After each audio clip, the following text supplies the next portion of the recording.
Hola United fans, bagaimana kabarnya? Oh iya, jangan bersedih ya setelah kekalahan pagi tadi. Ini kita cuma turun sebentar, mengalah sama tim tetangga yang sekarang lagi hype, lagi seneng, bisa di puncak lagi. Nanti kita susul lagi. Ya, pagi hari tadi Manchester United secara mengejutkan dapat ditaklukkan oleh Sheffield United, sang juru kunci Premier League, dengan skor 1-2. Padahal di atas kertas seharusnya MU dapat memenangkan match ini dengan sangat mudah. Tapi bola itu bundar kan ya. Apapun bisa terjadi. Pada pertandingan ini, gol pertama Sheffield United dicetak oleh Keane Bryan pada menit 23. Dan gol itu pun merupakan gol pertama dari Bryan di ajang Premier League musim ini. Gol kedua Sheffield United dicetak oleh Oliver Burke pada menit 74. Sedangkan satu gol MU dicetak oleh kapten kita semua, yaitu Harry Maguire pada menit 64. Pada match ini, Ole memasangkan Maguire dengan Axel Tuanzebe. Sayangnya, mungkin hal ini agak disesali oleh Ole, karena tahu sendiri, pada match pagi hari tadi ini, Maguire dan Tuanzebe kerap kali miscommunication, tidak dapat bekerja sama dengan baik, seperti jika Maguire dipasangkan dengan Eric Bailly ataupun Victor Lindelof. Dan juga, Tuanzebe lah yang menyebabkan terjadinya gol kedua, karena ragu untuk menghalau laju bola yang ditendang keras oleh Oliver Burke, sehingga bola hanya mengenai pahanya sedikit, sehingga bola berubah arahnya atau terjadi defleksi. Dan akhirnya tahu sendiri ya, bola bisa masuk ke gawang David De Gea. Secara keseluruhan, jalannya pertandingan sangat didominasi oleh MU. Hal ini terbukti dari statistik match-nya. MU pada match ini mendapatkan possession ball sebesar 76% dengan melakukan 789 passing serta 88% akurasi passing. Sedangkan Sheffield United hanya mencapai 24% possession ball-nya. Hanya melakukan 255 passing dan akurasi passingnya bisa dibilang buruk karena hanya mencapai 68%. Bisa dibilang, tadi pagi Sheffield United bermain parkir bus dan hanya mengandalkan serangan counter attack saat melawan MU. Untuk statistik shoot-nya, tadi pagi, tuan rumah, yaitu Manchester United, bisa melepaskan 16 shoot dengan 4 shoot on target. Sedangkan tim tamu, Sheffield United, hanya bisa melepaskan 5 shoot dengan 3 shoot on target. Tetapi dari 3 shoot on target tersebut, 2 menjadi gol. Itu sangat efektif dan juga menjadi ciri-ciri utama bermain parkir bus. Pada match tadi malam juga terlihat pemain seperti Bruno Fernandes dan Paul Pogba yang biasanya dengan mudah mengirim umpan-umpan kunci terlihat kesusahan, bahkan cenderung tidak menonjol seperti biasanya. Sangat disayangkan sekali, karena dengan kehebatan mereka berdua pun tidak bisa memecahkan taktik parkir bus yang dilakukan oleh Sheffield United. Pada match tadi pagi juga, MU kembali tertinggal duluan. Namun sayang kali ini nggak ada itu yang namanya comeback.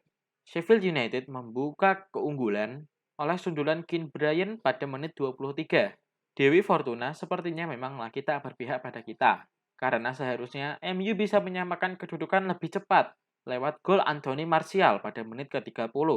Namun, sayang, sebelum gol disahkan, wasit sudah meniup peluit dengan indikasi adanya pelanggaran sebelum gol tercipta. Awalnya tidak jelas bagian mana yang dianggap pelanggaran oleh sang wasit, yaitu Peter Banks. Akhirnya ditunjukkan bahwa menurut sang wasit, Harry Maguire melakukan pelanggaran terhadap kiper Sheffield United, yaitu Aaron Ramsdale.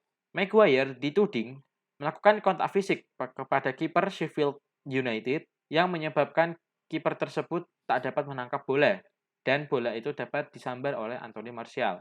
Padahal, jika dilihat melalui tayangan ulang yang diputar secara berkali-kali pada saat itu, Maguire sangat minim bersentuhan berkontak fisik dengan kiper Sheffield. dan lebih condong ke sang kiper Sheffield sendiri yang melakukan kesalahan sehingga tak dapat menangkap bola dengan benar. Jika dilihat dari kejadian Maguire tadi yang hanya kontak fisik kecil dianggap pelanggaran, maka seharusnya gol pertama Sheffield United itu tidak terjadi, harusnya dianulir. Karena pada proses golnya, ada salah satu pemain dari Sheffield United, yaitu Billy Sharp, terlihat melakukan kontak fisik terhadap David De Gea. Tentu saja seharusnya hal ini adalah pelanggaran, tetapi wasit tak melihatnya. Jika saja De Gea tidak dilanggar, maka Brian tidak akan bisa menyundul bola tersebut, dikarenakan sudah ditepis oleh David De Gea. Sayangnya, gol ini disahkan. Hal ini yang diutarakan oleh Ole Gunnar Solskjaer pada sesi wawancara setelah match. Babak pertama pun selesai dengan keunggulan tim tamu. Pada saat babak kedua baru dimulai, MU sudah bisa membuat peluang dengan usaha untuk dapat menyusul ketertinggalan. Pada menit 48, Mason Greenwood menciptakan peluang, tetapi sayang tendangannya masih melebar. MU kembali mendapatkan kesempatan emas melalui free kick pada menit ke-61. Yang mengeksekusi adalah Marcus Rashford. Sayang sekali, bola ditendang tepat ke tengah gawang yang dapat dengan mudah ditangkap oleh kiper Sheffield United, Ramsdale. MU akhirnya dapat memecahkan kebuntuan pada menit 64 melalui skema tendangan penjuru. Berawal dari umpan akurat Alex Telles yang kemudian disambar oleh sundulan kapten kita, yaitu Harry Maguire. Gol ini sangatlah spesial bagi Maguire sendiri karena ini adalah gol pertamanya di Old Trafford. Namun, kesenangan MU harus berhenti 10 menit setelah gol Maguire tercipta. Karena pada menit 74, Sheffield kembali unggul lewat tendangan Oliver Burke yang baru saja masuk menggantikan Billy Sharp pada menit 70. Terciptanya gol Oliver Burke ini juga disebabkan oleh salah satu pemain kita, yaitu Axel Tuanzebe, yang menyebabkan bola defleksi dan akhirnya masuk ke gawang David De Gea. Karena Axel Tuanzebe seperti yang dijelaskan tadi ragu untuk menepisnya, untuk menghalau jalur bola. Setelah gol kedua dari Sheffield United, MU berusaha bangkit dengan membuat beberapa peluang. Namun sayang tidak ada satupun yang berbuah gol sampai peluit akhir dibunyikan. Pertandingan pun berakhir untuk kemenangan Sheffield United di Old Trafford. Ini menjadi spesial bagi Sheffield United karena mereka tak pernah lagi menang di Old Trafford sejak tahun 1974. Hasil ini juga mematahkan rentetan unbeaten MU yang sudah berjalan 13 pertandingan. Ya, sudahlah, mau bagaimana lagi? Perbedaan poin kita sama tim tetangga Manchester City masih 1 poin. Akan tetapi bisa lebih jauh lagi, paling maksimal 4 poin. Karena Manchester City masih menyimpan 1 laga tunda. Masih bisa terkejar oleh MU jika MU bisa menjaga konsistensinya dan senantiasa berdoa agar laju tim lainnya termasuk Manchester City tidaklah mulus. Para punggawa dan fans MU harus segera move on dari hasil tadi pagi karena masih ada banyak laga yang menanti Manchester United.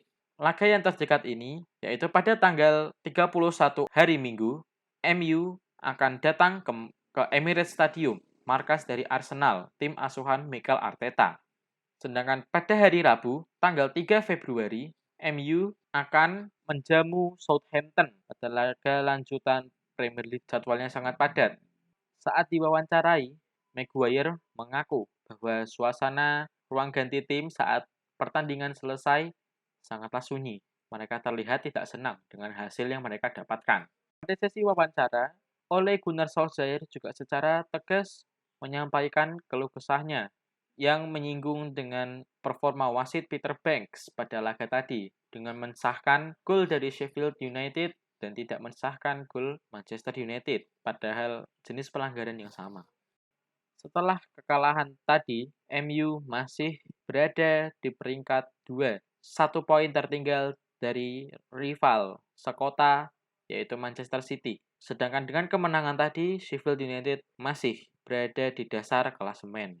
Dengan hasil yang mengecewakan tadi, lantas janganlah kita untuk tidak mendukung lagi. Janganlah kita berhenti mendukung tim kesayangan kita ini, Manchester United. Mari kita terus berdoa agar Manchester United dapat mempertahankan performanya, dapat konsisten, dan juga yang paling penting, percaya proses. Jangan kayak tim London Biru yang maunya instan saja. Ya, sekian dari match preview kali ini. Setelah ini, MU harus fokus untuk match ke depan melawan Arsenal. Jika MU menang, maka ini akan menjadi pelipur lara dari hasil tadi pagi dan juga akan menambah list pelatih-pelatih yang sudah dikalahkan oleh Ole Gunnar Solskjaer karena Mikel Arteta sampai saat ini belum bisa dikalahkan oleh Ole. Nantikan seri pre-match MU versus Arsenal. Stay tuned and stay safe. Goodbye.